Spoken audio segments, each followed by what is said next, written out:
this morning, we were able to locate and arrest a 17-year-old male juvenile that attends El Capitan High School for making these threats to shoot up the school, and we also seized 2 firearms out of the residence. Less than 24 hours after a deadly shooting at a high school in Southern California, a Merced student is in custody this evening, accused of threatening a shooting at his North Valley High School. Police are calling this a credible threat, and they're thanking the people who came forward to help stop another potential tragedy. Action News North Valley reporter Sarah Sandrick is live at El Capitan High School in Merced with more about how officers quickly tracked down the teenage suspect. Sarah? Well, Warren, a student and a parent both reached out with tips around 11 last night, and police arrested the teen at his home early this morning before school started. They say multiple witnesses have now corroborated the initial reports that the suspect was overheard talking about going on a shooting spree.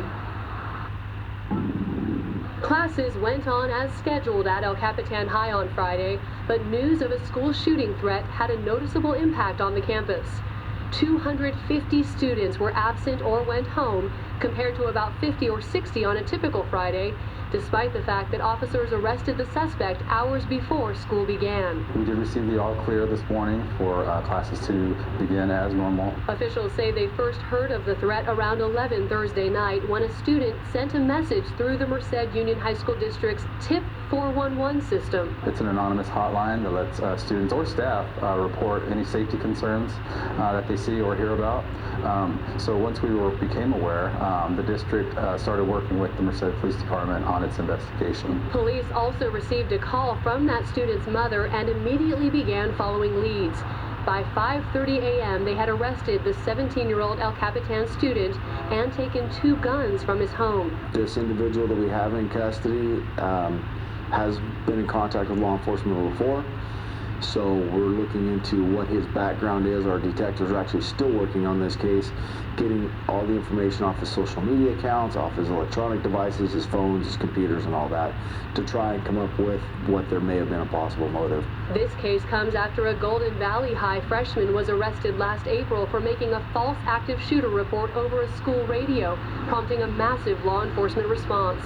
Police say they have to take every threat seriously, and they hope students will do the same. You never know which one could be the one to create an unfortunate situation, just like yesterday in Santa Clarita.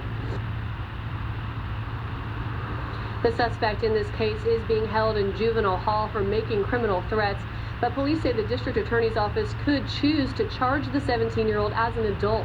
The possible punishment ranges from fines and probation to prison time, depending on what prosecutors and then the court system decide. Live in Merced, Sarah Sandrick, ABC 30 Action News.